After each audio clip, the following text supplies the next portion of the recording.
माँ गंगा से पहले पंचगंगाओं का हुआ था धरती पर अवतरण। आगे बढ़ने से पहले आप सभी भक्तों से विनती ही कि इन कथाओं को संपूर्ण सुना करें।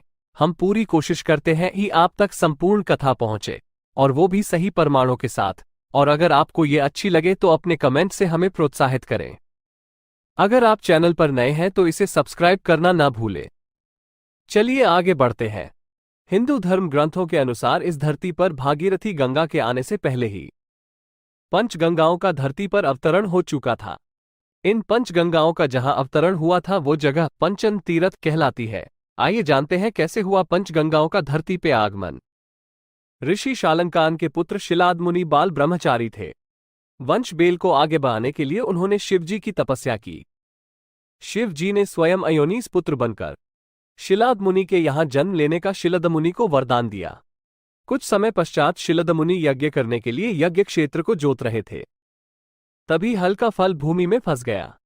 उसी समय उन शिव की आज्ञा से उनका पुत्र रूप होकर प्रलयाग्नि के समान देदीप्यमान रूप में प्रकट हुआ। शिलद मुनि उस बालक को अपनी पर्णकुटी में ले गए। उस बालक से मुनि को महा आनंद प्राप्त हुआ, इसलिए उसका नाम मुनि ने नंदी रखा। 5 वर्ष की अवस्था में मुनि ने नंदी जी को सांगोपांग वेदों का और शास्त्रों का अध्ययन कराया। 7 वर्ष की अवस्था में नंदी जी ने शिवजी की घोर तपस्या प्रारंभ कर दी।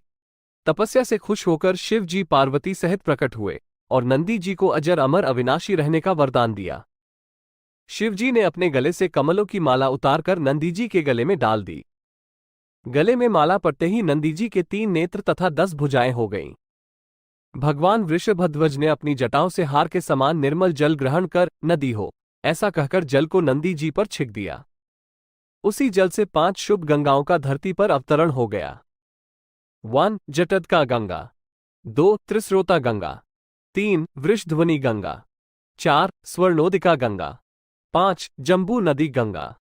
यही पांचों नदियां पंचंद नामक परम पवित्र तीर्थ के नाम से जानी जाती हैं, जो शिव का पृष्ठदेश कहलाता है, जो जपेश्वर के समीप आज भी वर्तमान है। पार्वती जी ने नंदी को शिवजी के गणों का अधिपति बना दिया।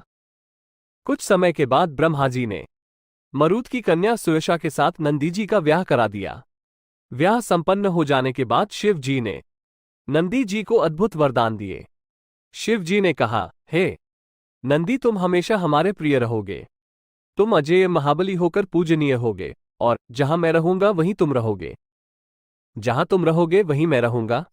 इसी वरदान के कारण जहां भी शिव प्रतिमा या शिवलिंग स्थापित किया जाता है वहां नंदी जी को जरूर स्थापित किया जाता है। दोस्तों, आपको ये कहानी कैसी लगी? आप अपने कमेंट्स के द्वारा हमें अवश्य बताएं। ये स्टोरी पसंद आने पर लाइक और शेयर करें। ऐसी ही और कहानियों के लिए हमें सब्सक्राइब कर लें। धन्यवाद।